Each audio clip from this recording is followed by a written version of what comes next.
The Ministry of Commerce and St Lucia Development Bank have announced that the island's bakers, farmers and cooperatives can receive financial help through a loan grant facility for micro, medium and small businesses, MSMEs. Applications are open from 17th November to 16th December. The loan grant facility provides the businesses with a partial government grant and another sum as a loan to be repaid at a low interest rate. 13 dedicated bakeries and 14 producer-related cooperatives are expected to benefit. We have an allocation of $1.48 million for this phase. The baking sector, we are targeting 14 bakeries, and we expect them to benefit something like $540,000, 50% of that in grants and 50% in loan funding. The first phases of the project launched in April 2023 with over 700 micro, small and medium enterprises from the EC $9.8 million dispersed, 70% of which was through grants. The ministry will also reevaluate applicants who were previously denied in the last phases of the facility to assist them with conforming to the new stipulations.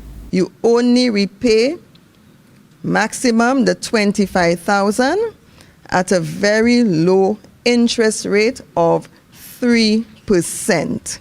Okay, because this is a facility to assist, to give you an injection of much needed funds, but also to prepare you so that you can continue to access funds, whether it be by way of loan at the commercial banks or even grant funds. Recognizing the essential role that bakeries play in feeding the island and the heavy equipment-related costs that come with running such an establishment, the facility is specifically catering to bakeries to assist in modernization, standardization, and increased food security after the success of the previous bakery pilot phase. The ministry sought to understand our concerns, and to that end would have learned that whereas approximately 50 bakeries on island employ nearly 400 workers, we are faced with acute problems relative to the age of equipment, the cost of inputs and fuel. Despite these setbacks, Bakeries in St Lucia continue to make a critical contribution to the food security of our nation. As a people, we consume nearly 24,000 pounds of flour a day. It's for this reason that successive governments have ensured that the price of flour is kept at a very affordable level.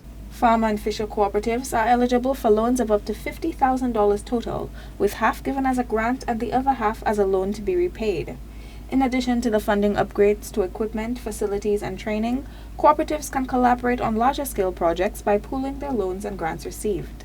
Some 10 to 14 farmer and fisher cooperatives represented here this morning made submissions describing needs and assistance with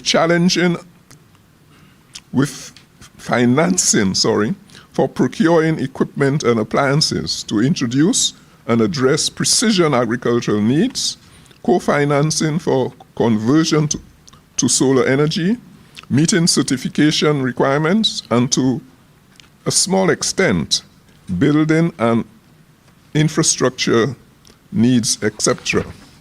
Coming after the success of the Taiwan-St Lucia Partnership Trade Show and the continued government funding given to small businesses through the youth economy, the optimism felt by those growing and baking St Lucia's most essential food commodities is continuing to rise. For Choice News Now, I am Shyne Savory.